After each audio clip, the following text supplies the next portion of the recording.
Mr. Kelly. Thank you, Mr. Chairman. Mr. Rigi, am I saying it right? Okay. I was really intrigued by what you talked about, and you seem to have a really direct response to what's going on. Now, the President the other day was talking about all this capital that's sitting on the sidelines and businesses aren't investing it, which leads to the premise that the only way to get out of this situation is for the government to borrow more money and spend more money. Could you expand a little bit on that? Because as a guy right now, I'm an automobile dealer, and I've been encouraged to build another building, and at the point that I have, it's very difficult to borrow money from banks right now for small business people. So while this money is sitting on the sideline, please give me an idea of this philosophy that the government has to just keep borrowing and borrowing and borrowing money to get us out of this dilemma. If you could just expand a little bit on your comments, because I think you're hitting right where we need to hear this information. Thank you. It's a great question. I think I'd like to remind people that the Federal government has already done this, borrow a lot of money and pretended to invest in our economy to jumpstart it, and it has not worked. This money on the sideline is a real direct product of all the uncertainty that is inserted into an economy when the Federal government spends massive amount, because individuals and entrepreneurs are pretty rational, and they understand that spending today or borrowing today means taxes tomorrow. I mean, also there were a lot of new regulations going in, so it induced a lot of uncertainty, and that is what this money on the sideline is. It's like, why am I going to actually invest money today, hire people when I don't know what's going to happen? I don't know whether I'm going to have customers. So I think, the uncertainty is the key to everything. And the more the government does what created the uncertainty, the more uncertainty we will have and the less we will recover. Okay, well, let me ask you, now, this $814 billion stimulus bill, and we describe it as waste, are there any parts of that you thought were worthwhile?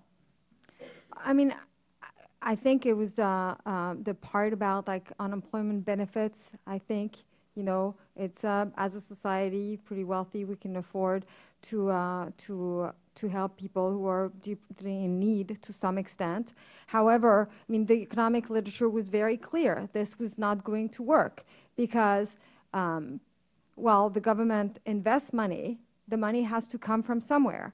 There are no magical source for Federal funds. It has to be taken from the economy, and it doesn't have the return on investment that the administration claimed it was going to have.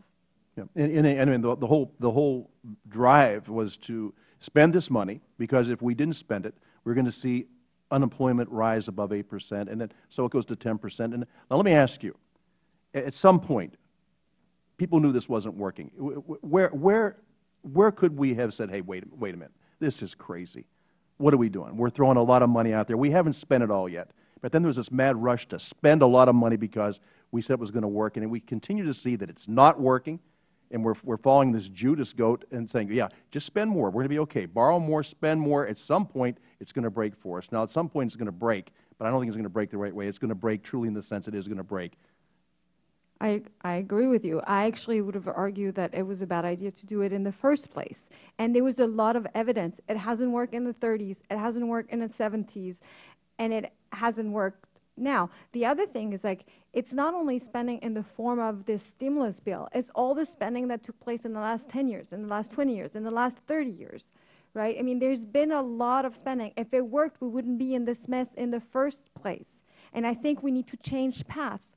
And we're talking about waste, and we need to realize that waste doesn't just come in the form of overpayment and earmarks. It also comes in the form of the Federal government putting its finger everywhere in the private sector where it shouldn't be, to prop companies that are failing, which is a drag on the economy, this propping up those companies, or to give money to companies who are actually succeeding, which is totally useless, like when the Federal government gives money to the states and when it shouldn't be. This creates waste. We need to change paths and start thinking directly about what wasting government spending means. And I appreciate your testimony. I wish we had more time, but I got to tell you, when you add the Federal government and then the state and local governments, when we start to talk about how we're attacking our GDP and the amount of money that we're wasting through government, it's way over the top. So thank you for being here today. I really appreciate it.